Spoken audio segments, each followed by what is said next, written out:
sa biir GRTS waaye Gambian Talents Hour sa biir GRTS dama leen koy wax de Gambia dañu war a xam lan mooy xew si suñu dëkk ak Gambian Talents Hour ba sa GRTS dina mel ni mbuurum sow waaye dina mel ni netatoo kaba dagit xam ngeen ne àndut waaye dama ne Gambia fii rek la moo xewee sa Gambian Talents TV dinañ leen inil programme sa GRTS TV weekend bu nekk ñu indil leen programme yoo xam ne programme yu am solo programme bu mel ni ban Krio Kona ahankañ ana sama ako yi Krio Kona dina ñëw ak banaat youth banda ba ahankañ ndaw yi am ngeen solo si Gambia te ñun ñoo leen fonka ndaw yi nag kon seen programme dina ñëw di benkoto ahankañ di benkoto ana artiste si Gambia ana ñi nga xam ne nag ñoom la ñuy jaajëfal dinañ leen indil ak banaat Fashion Avenue laay li laaw maa bëgg ko bëgg a sanse maa gëm ko gëm sanse ahankañ dinañ leen indi lépp loo xam ne si façon la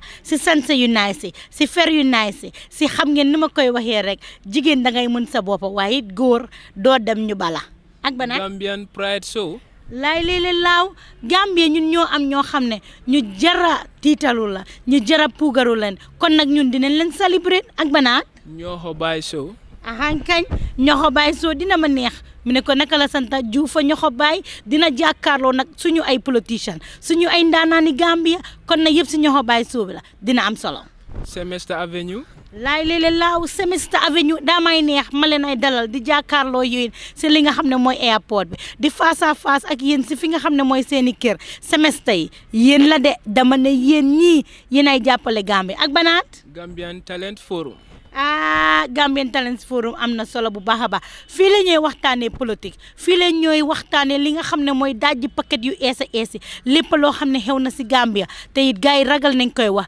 dinañ ko faram fàcca dinañ ko jël nag servi ko ak yéen def ko comme que boobu la ko ni nga koy servé ak banaat lenoon ko dengal ahankañ sama mbokki poli ñëw leen ñu jaayu poli yéen a ko yor kon nag gars yi si leew la ko jëndal dina am soxla bu baax a baax ak banaat meññanta Ibrahima Ba Mama Koto suñu paa bi dama ne mag baax na si kër waaye Ibrahima Ba Mama Koto dina leen jàngal lépp loo xam ne nama ngeen ko si àddina lépp loo xam ne soxla ngeen ko si soo leen ay dox ñu indil leen ko ak lanaat TRRC review TRRC review dina am solo dama ne TRRC ba lu fay xew bari na waaye dina leen ko indil faram fàccal leen ko lenga yenga yi wax ko ba mu jeex ak lanaat Pulo Ardo Show soo Pula Ardo borom nag ak meew moom moo leen naa indil entertainment full force kon nag dina neex dina am solo yëpp sa GRTS weekend bu nekk toog leen xaar ñu indil leen GTTV special hour si Gambia radio and television services mooy GRTS kon nag toog leen Gambian Talents Hour sa GRTS. You guys will watch the Gambian Pride Show and other shows on Gambian Talents TV every weekend at GRTS. So stay tuned and watch GRTS for all your programs on Gambian Talents promotion, Gambian Talents TV. So stay tuned, Gambia. We will give you what you never have. Every weekend, just watch GRTS. You will get it. Order 72, consideration stage of the following bill. Constitution Amendment Bill 2019 by the Honorable Attorney General and Minister for Justice. Thank you very much. Yes, honorable members will recall that the Standing Committee on Human Rights and Constitutional Matters reported on the bills committed to it. That is the Constitution Amendment Bill 2019 and the National Human Rights Commission Amendment Bill 2019. The reports of the committee were adopted, and accordingly the consideration stage of the two bills is scheduled for today. Now, during the consideration stage, members will have the opportunity to give detailed consideration and scrutiny to every clause and schedule contained in the bills. This stage, that is the consideration stage, also provides the first opportunity for amendments to the bill to be debated and voted on. I will now therefore resolve the Assembly into Committee of the Whole Assembly to give consideration to the two bills, that is the Constitution Amendment Bill 2019 and the National Human Rights Commission Amendment Bill 2020.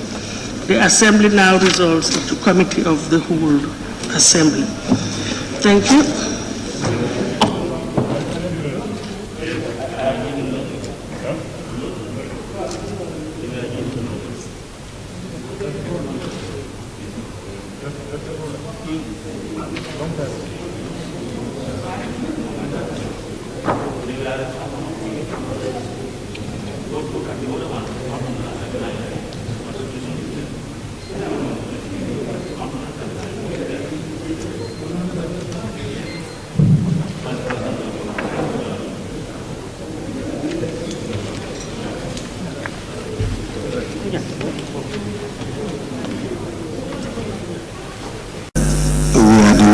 They are guiding us, but we are the lawmakers, and we should be properly guided, and we cannot be properly guided unless we raise questions and then satisfy ourselves that the answers satisfy that principle of being guided by conscience. Honorable Speaker,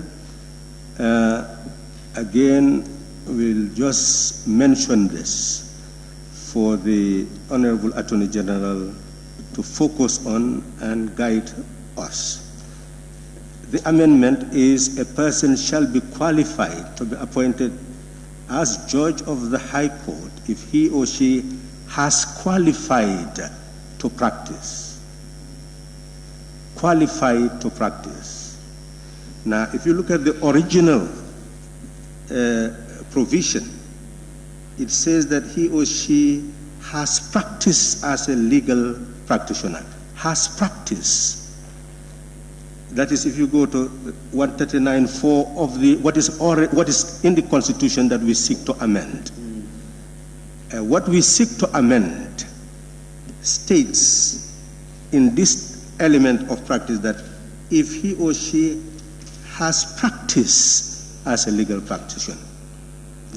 And what I thought they were trying to cure is the first leg, which says that if he has held an office as a principal magistrate or master, meaning that this is an administrative post, and how many people will serve for decades as magistrates, qualified people, but will not reach the office of master and principal magistrate. So it was very clear that what they were trying to cure is spot on. Now, they have tried to cure it by giving us this. And what they have given us, of course, it cures it. It means that if you are a master, not master, magistrate, whatever, but you are qualified, then you are considered. But then our committee says, well, it's not sufficient just to be qualified, but it's somebody who has practiced. I think this is the element. So if this does not make sense, well, help us to show that, well, this does not make sense. But it seems to us when our committee reported that just has qualified, meaning the person is qualified to practice. The person is not necessarily somebody who has practiced.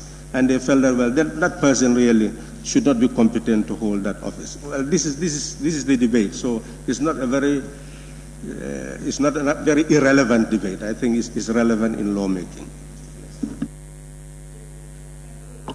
Thank you very much, Honorable Speaker. And if you look at the report of the committee, they did really, I have to thank them so much. They really endeavored to look at best practice elsewhere. And they spot the Kenya, which says 10 years of experience. This is captured in their constitution. And if you go also to Zimbabwe, in fact, it's 7 years. So I think the entire membership of this August Assembly will stand resolutely behind them to push them for the 5 years of experience to be captured. Thank you.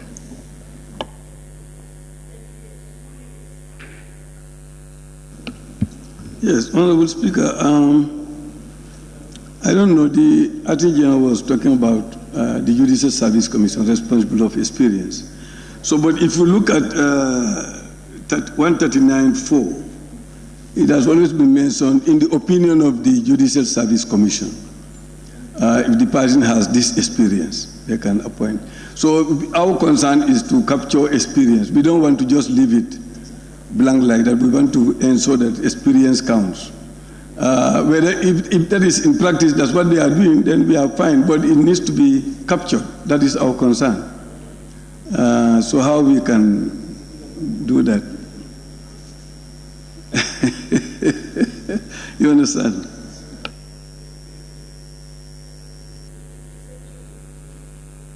Do we vote on the proposed amendment? Oh, sorry. Honorable. Yes, just maybe one last time, Honorable Speaker, and thank you for your indulgence. I think all the members are right. I mean, it needs to be clear. You want to... Question. You asked a question. What was the... Exactly. I think I'm starting to understand the whole rationale behind this amendment is because I think the Honorable Attorney General did mention in his when he was tabling the motion that we have an issue of judges in this country, in essence, trying to work with the backlog of cases that we have. So they want to elevate some of the legal practitioners that we have in this country to be judges. So now the question is, are we comfortable as lawmakers to actually allow that privilege, and to the opinion of the JSC, that's the Judicial Service Commission, to look who is eligible, who should be appointed, but who should not be appointed. But at least we are addressing one issue, is to make many Gambians available, eligible to be appointed as judges, and therefore we don't have these problems now in the courts that we have now.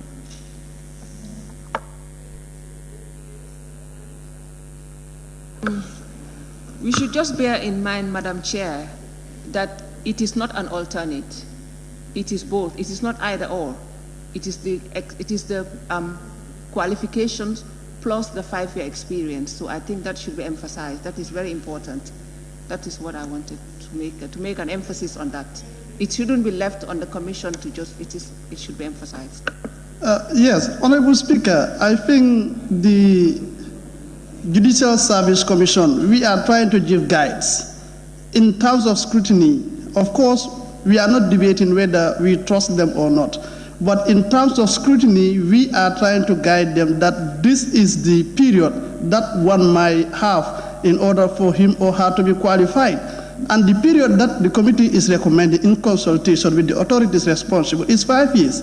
And there, if they are doing their scrutiny, they will bear in mind that the experience that one needs to take into account is 5 years. That is what the committee is emphasizing.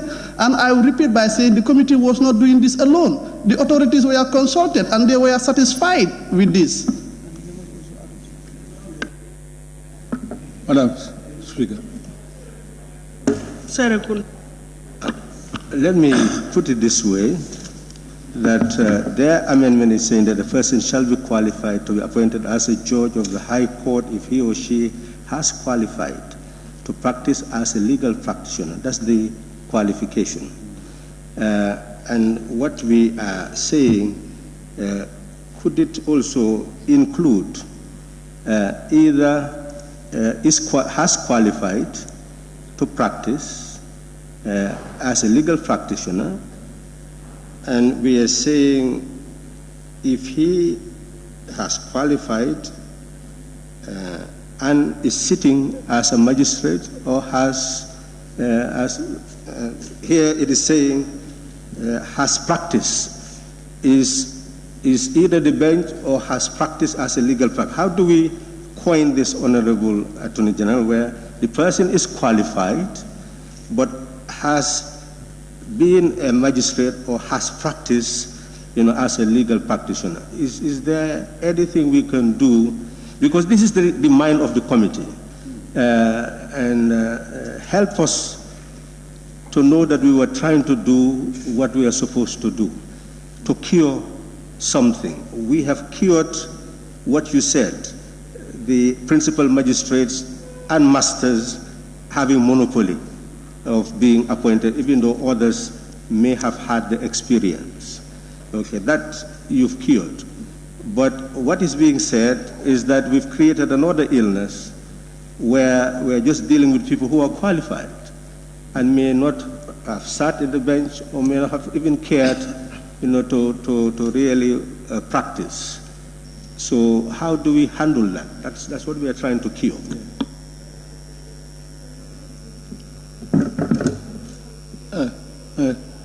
Sir, Honorable Attorney General has a proposal. I'm here. Yes, thank you. Clerk. Speaker. I think what the committee was concerned Clerk, can you help me, please? is to I'm calling the attention of include the the Speaker. experience in it. Yes, I'm listening to my talk all along. Honorable Sorry, Speaker. my guides, you understand that they should have drawn my attention. That's why I'm calling the attention. Because I did allow few from Just- here, just but call it- let's listen to the proposal and see if we are agreeable or if it has captured what we were looking for, and then we move forward. Yes, Honorable. Thank you, Madam Speaker. Madam Speaker, my legal draftsperson has come up with a proposal that I believe gives us a solution. And if I can just read it aloud, I agree with it, and I think it takes care of the concerns of the members here. And the proposal is this: a person shall be qualified to be appointed as a judge of the High Court if he or she has qualified to practice as a legal practitioner and has practiced law or has been a magistrate in a common law jurisdiction for not less than 5 years. I think that is the concern that the members have. We are all agreeable from what I, yes, that's captured it. Yes. Sorry, we just want to make sure, if you can repeat it so that we'll capture it and it will be reflected in the final draft before the third reading. It will be printed. A person shall be qualified to be appointed as a judge of the High Court if he or she has qualified to practice as a legal practitioner and has practiced law or has been a magistrate in a common law jurisdiction for not less than 5 years.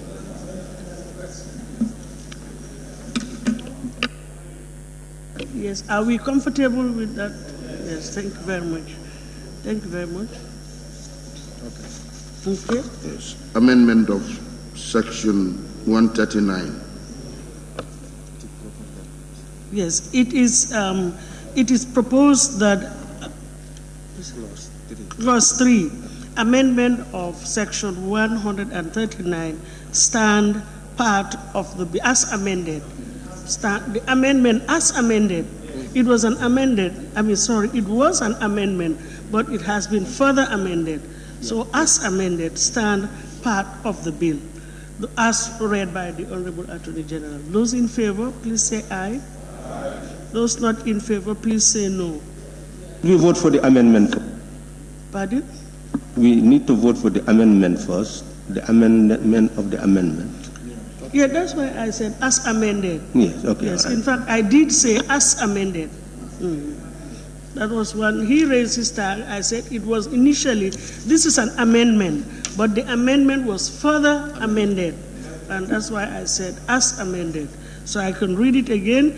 It is proposed that, that Clause 3, amendment of Section 139, stand part of the bill as amended.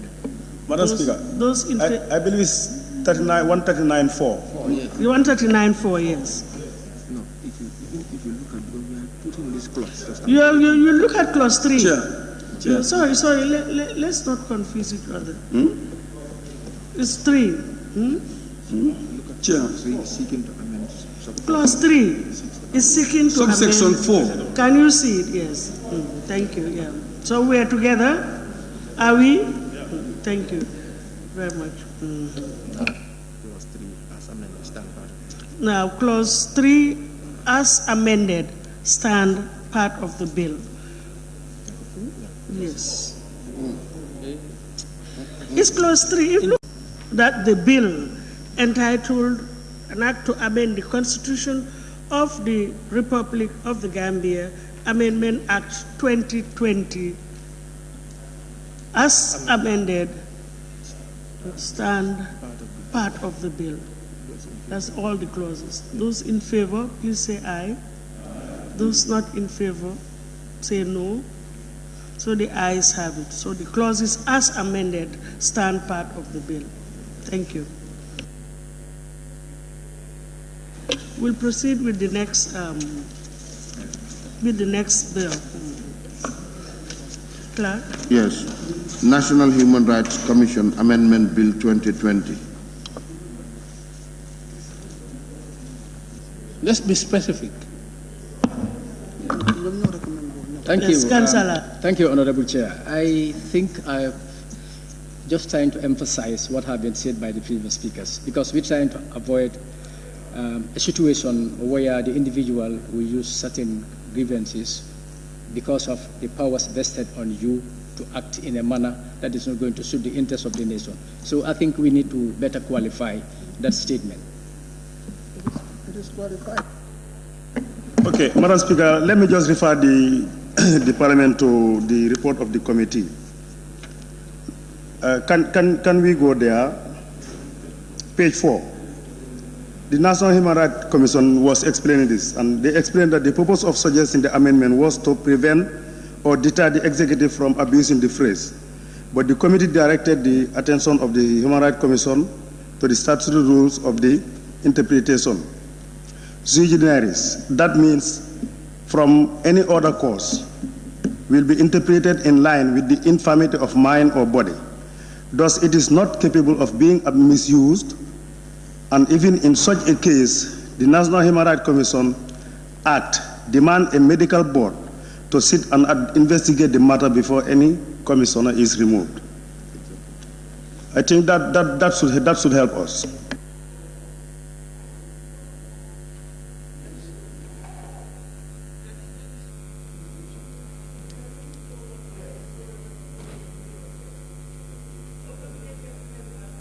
Please.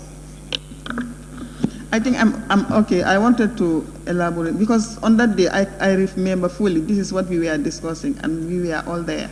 So I don't think it needs any debate. I think we should carry on.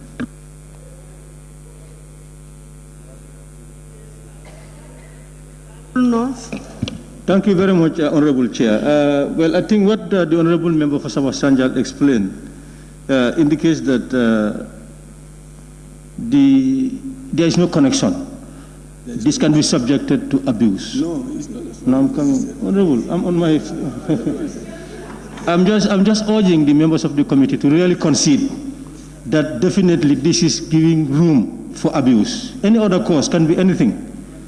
We just are urging you to concede that this one definitely is not a progressive amendment. Thank you.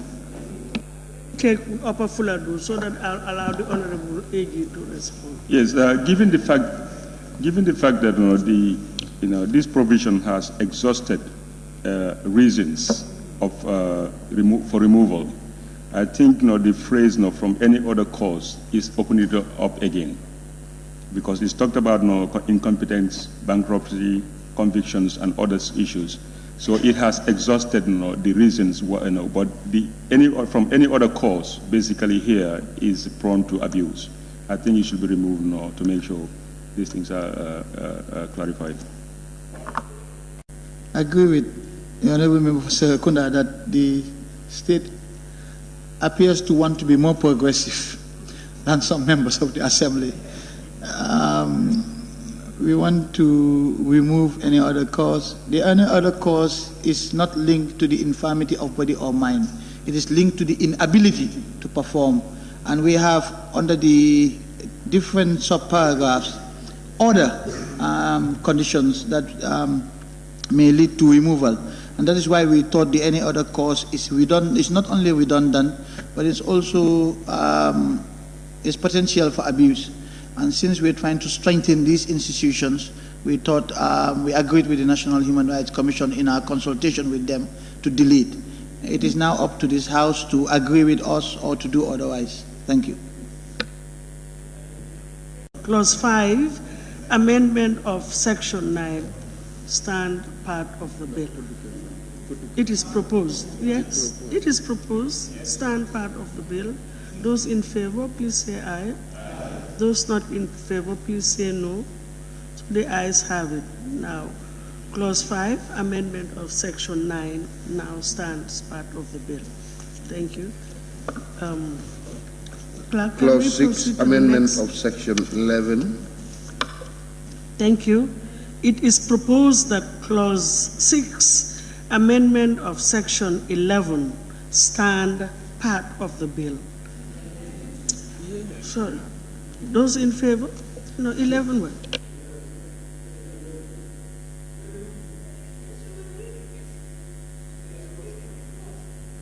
It's amended. It's amendment of Section 11. Section 11 of the Principal Act is amended by deleting subsection 2 and substituting it for the following. So, I mean, I think we're in order. Thank you. So it is proposed that Clause 6, amendment of Section 11, stand part of the bill. Those in favor, please say aye. Those not in favor, please say no. So the ayes have it. So now Clause 6, amendment of Section 11, now stand part of the bill. Thank you. Clerk, can we complete the businesses that we have started together, especially the bills that have been tabled. But of course, I am sure wherever you are, you will have Gambia at the back of your mind. And we wish you all the best in your next endeavor. And we hope and pray to continue working with your successor in like manner. On that note, I thank you very much on behalf of all honorable members and also staff of the Assembly. This is it. And I just want to appeal to honorable ministers for me to use my discretion to allow the honorable minister, Attorney General and Minister for Justice, to make a short statement. Thank you, Honorable.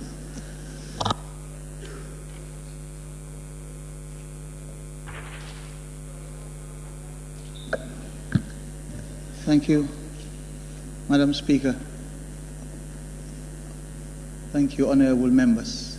As the Speaker widely said today, hopefully is my last appearance before you after 3.5 years together. I guess partying is never easy. And I have had some memorable encounters with almost all of you. It's not been easy at times. Some have actually recently threatened to conduct citizens' arrest on me. Others have labeled me incompetent. But that is the joy of democracy. It is the joy of what each and every one of us here in this assembly fought for many, many years. Many of you devoted your entire lives to fighting this cause. And on a day like today, I would like to single out the honorable member for Serakunda for his devotion to fighting for this freedom for many, many years. I recall when I was a student at St. Augustine's and we used to be excited with socialist Marxist ideas, and we would invite him to come and give talks at our symposium. He wouldn't remember that, but I would as a student, and I used to be inspired by him. It's been 3.5 short and long years. It's been difficult sometimes, but I only wish to remind all the members here that our country is at a crossroads. You are all patriotic men and women of this country. You represent our people here. Everything you say, everything you do on behalf of the people of this country. And I know that. But the responsibility to traverse from this very shaky water to a more stable and institutionalized democracy rests on each and every one of us. And we cannot do that without peace. It is what we have. It's our national treasure. It is what we must always preserve. Peace and stability. I would like to take this opportunity to thank each and every one of you for the engagements, for your criticisms, for your compliments, and for the openness. The Gambia has changed. It will only change for the better from now on.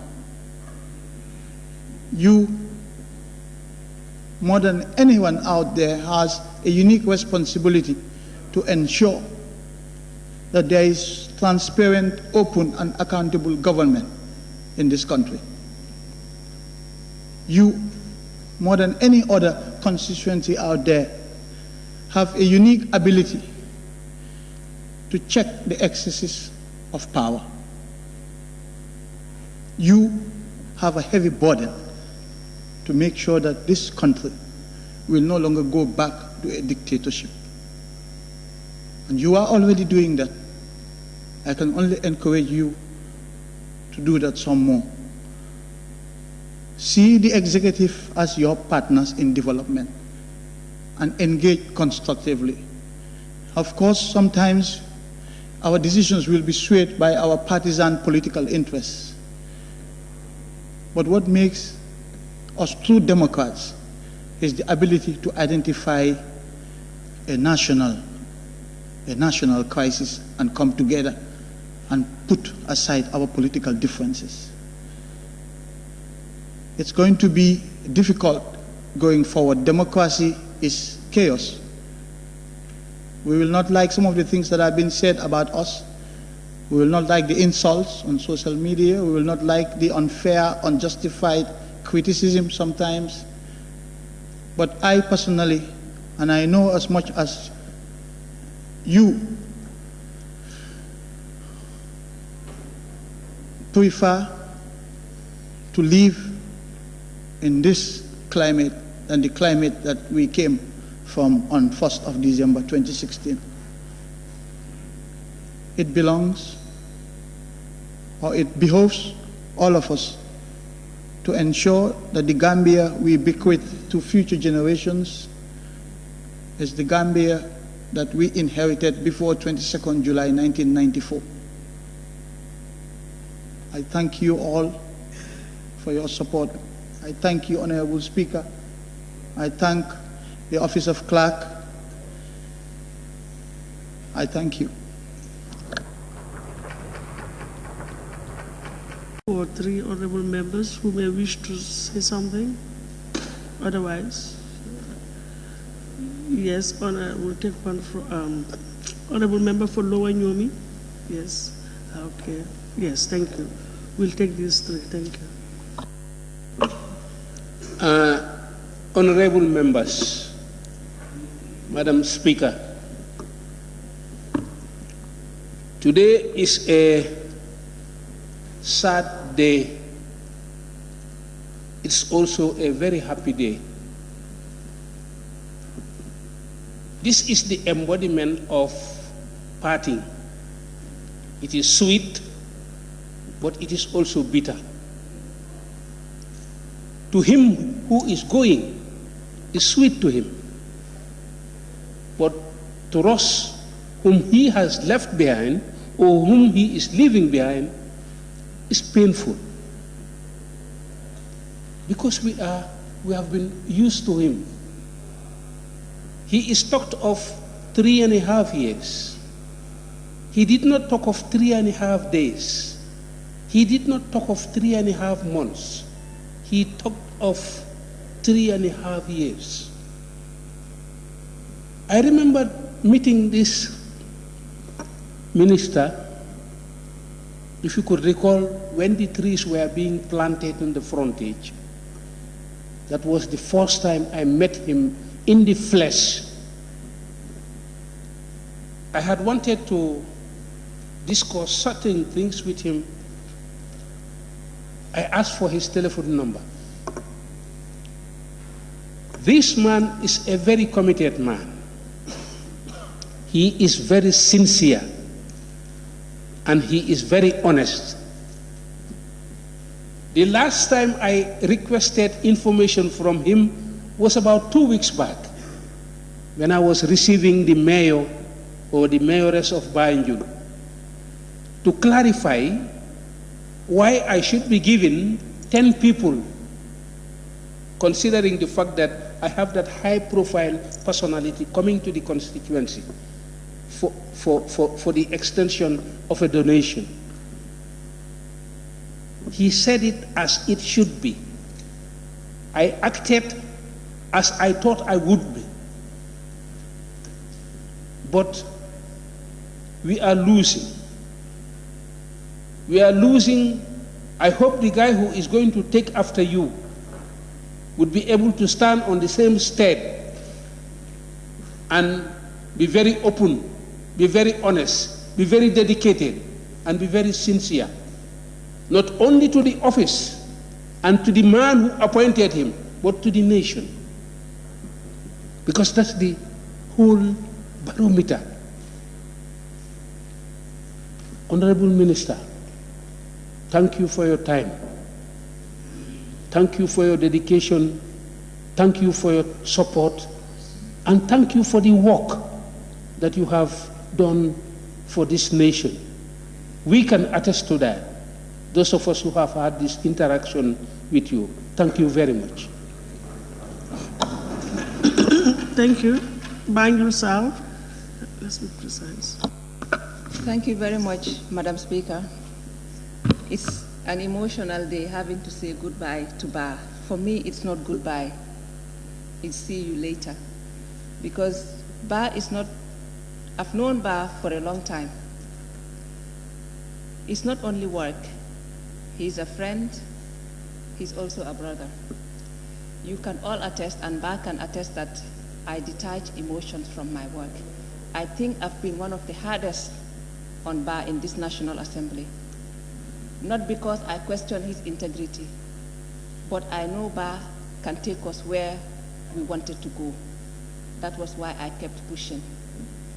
I stopped having breakfast with Bar at his place because of work, because I wanted to detach our personal and professional work.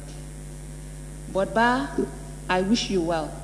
I know that where you are going, you will continue serving us, and we're looking up to you to continue serving us.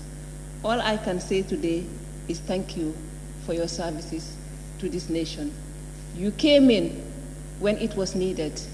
You've been criticized. You've had so many things, but I wish those people saying that have done a bit of what you have done. Thank you. Honorable Member Serakunda. Thank you very much, Honorable Speaker. When one is singled out, one is also weakened to make comments, but it is duty-bound to do so. Having lived this long and being associated with so many things, I have to use every occasion to share lessons. Honorable Speaker, justice and mercy are two sides of a coin. And we've heard the Attorney General. Today, Attorney General, tomorrow, ex-Attorney General. And that's the same for all of us. What legacy do we leave behind? Is really what matters. And essentially, jobs have to be done. And one thing that we must learn is to separate work to be done and the person doing it. When we are here, we must abide by the dictates of the Constitution, of conscience, of the national interest. We must separate our individual selves from the national cause, the national duty. What is important at this stage is to examine the tasks that confronted the nation and those who had to carry out responsibility to ensure that the nation move forward. Mistakes are unavoidable. Personal conflicts are unavoidable. But ultimately, we must move on and the nation must move on. And we hope today, as he leaves this forum, he will go knowing that this is Gambia, this is homeland, and each of us belong to this nation. And it is our duty to want to build a nation that we will want our children and our children's children to inherit and be proud of. So in the spirit of national unity, we hope this departure will touch the heart of every member of this parliament, so that we see a person who has had a job to do and had to face us, and we also had a job to do and had to confront him under certain circumstances, so that ultimately we achieve a purpose worth achieving. And as we go our separate ways, we go with the spirit of forgiveness, spirit of real national reconciliation, to know that after justice, then there must be peace, and we must move forward with reconciliation before there is that peace. Every starting point requires a new spirit. It will not be nice after a conflict, because you must settle all that existed during the period. But after all that, we should have a new beginning. And I hope that he will have a new beginning where he is going, and we will continue to search for that new beginning of a Gambia that all of us will belong to, and all of us will wish to serve. All of us will give our mind and heart, so that we shape a destiny where there will be no conflict that we see today, no hatred that we may see today, but that all of us will know that we have a job to do for the nation and for the best of all of us. We wish him the best, and we hope that he leaves the Gambia knowing that this parliament is striving as much as possible to at least bring that new ethos of building a country for all of us. Thank you very much. Good morning, Honorable Speaker. I beg to move that a bill entitled Public Service Pensions Bill 2020 be read a second time. Honorable Speaker, the current pensions bill, which was enacted in 1950, contains many references and provisions that are no longer applicable to the Gambia of today. Besides, the benefits provided by the scheme at retirement are very low. In fact, the benefits are generally too low to maintain a reasonable standard of living for the retirees. The main reason for the low government pension is, among others, low pay, since the take-home pay of civil servants used to calculate pension benefits include several tax-free allowances, which are not included in the base for the computation of pension benefits. To address the shortcomings, a pension actuarial study was carried out in 2013. The study recommended that the Pension Act 1950 be reviewed and the current non-contributory pension scheme be replaced by a contributory scheme. As part of the Civil Service Reform Program, the World Bank provided support to the government of the Gambia to undertake a review and development of a new pension act. To this effect, a consultant was recruited and developed a draft pension bill, which was validated by all stakeholders. Honorable Speaker, the effect of the Public Service Pension Bill is that the Pension Act 1950 will be repealed and several new provisions be introduced. The key new features of the new Pensions Bill with the 1950 Act does not provide are as follows. Retirement benefits to be paid within 30 days. Benefits have been enhanced because of the following. Gross salary will be the basis for computing benefits. The accrual rate has been standardized and thus benefiting lower cadre of staff. Introduction of minimum pension and enhanced maximum pension and automatic pension increase after 4 years. Pension has been made actuarially fair for all retirees. The refund of contributions with interest to those who are ineligible for pension enhances the quality of life for those exiting from service.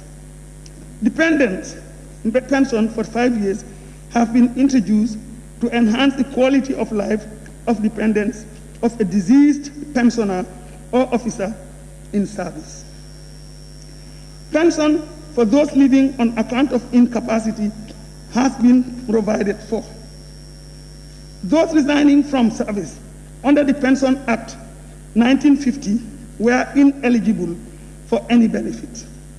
But under the new pension bill, their benefits will be preserved until they attain the voluntary early retirement age. In case of a missing member, a presumption of death will be made and death benefits to dependents will be paid. Accrued pension is a right under the new legislation. For pensioners who are imprisoned, bankrupt or insolvent, their pensions will not cease but will be paid to nominated beneficiaries until their status is reversed. And administration and management of the scheme will be centralized. Honorable Speaker, the scheme will be funded by government and contributions deducted from individual civil servants as stipulated below.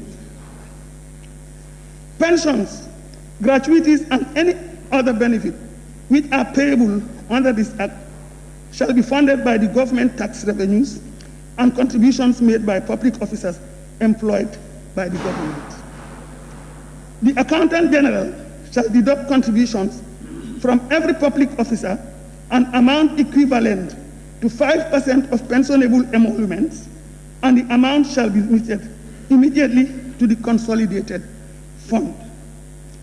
The government shall meet the balance of the cost of the pension gratuity or other benefits payable under this Act after allowing for contributions referred to above. Honorable Speaker, it is indeed important to point out that the proposed pension scheme is a defined benefit scheme as opposed to a defined contribution scheme. The scheme sets out the specific benefits to be availed to the retiree as highlighted above.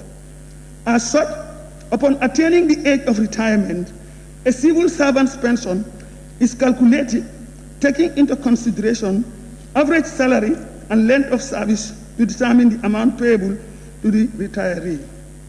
If the amount is more than the 5% the civil servant has been contributing, which is very much likely, government will pay for the balance as indicated on point C above.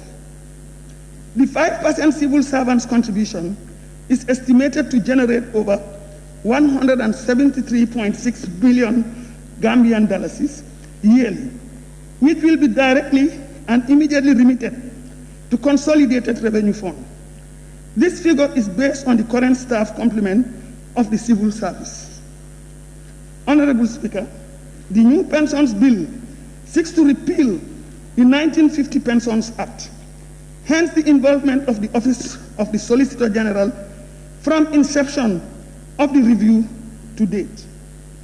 The Solicitor General participated in the development and finalization of the terms of reference for the consultancy and further participated in the recruitment and selection of the consultant. Once recruited, the consultant worked with the Office of the Solicitor General throughout the review process.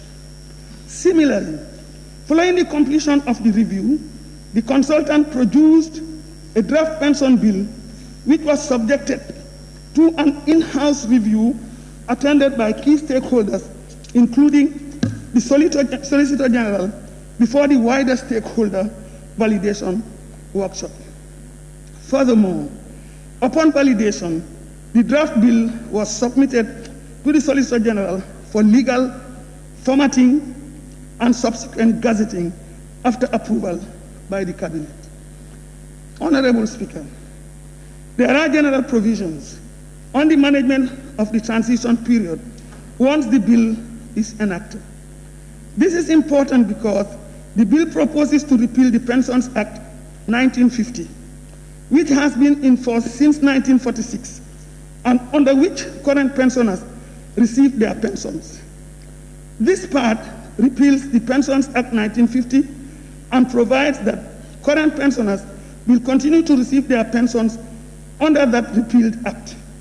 It also provides for the calculation of benefits during the transition period for those officers still in service to ensure fairness.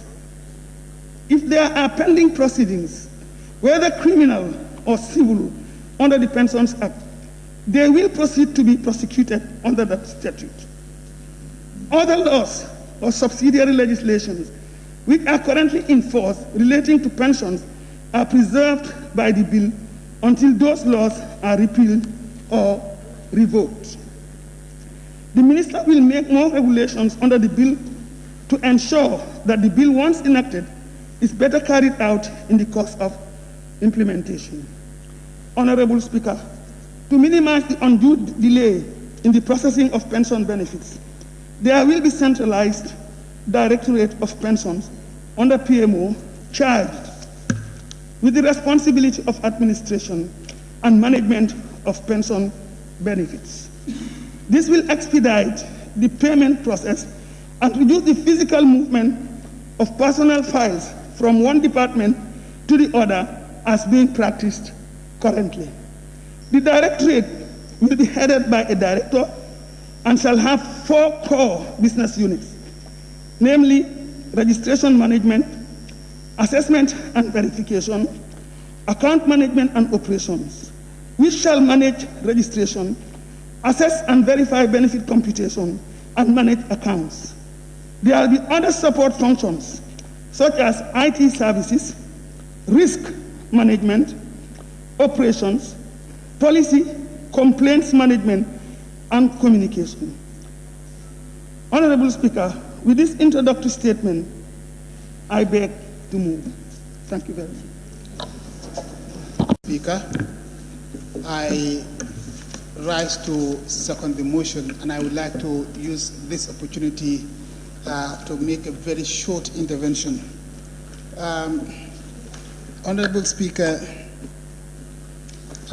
this bill is not only timely, but it is welcome. Anyone who is familiar with these pension issues will understand that retired civil servants at the end of their service receive very, very little pension to enable them to live a good life. Pensions are extremely low. This is because, according to the Honorable Vice President's statement, salaries are very, very low, and therefore the pensions that are generated through or from these salaries are equally low, resulting to very, very low pensions and poor poor condition of living, especially for those civil servants who have retired and have not got very good support from family members. So this is why I said this is very timely. And Honorable Speaker. Point of order, ma'am. I'm raising yes, I'm raising a point of order. Which order? Clause 64 of the standing order. Objects and reasons of memorandum to be accompanied by the bill. And if you go to the last page, I think it's omitted. Is it by drafting error or what? Thank you.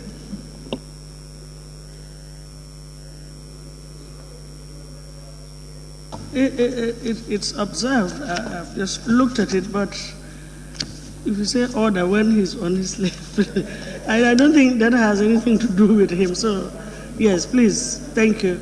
Let's allow him to continue.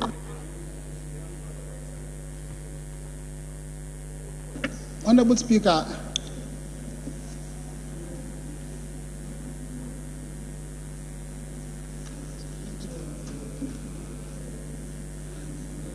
Honorable Speaker,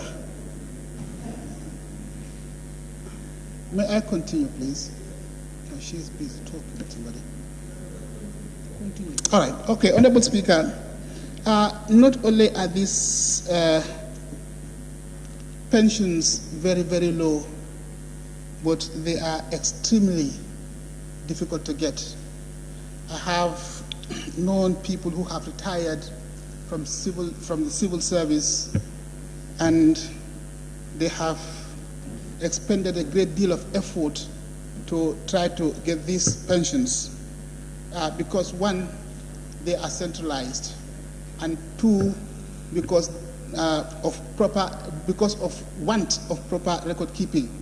Records regarding these civil servants were not properly kept, and sometimes it was very, very difficult for them to get access to these records so as to get their pensions on time.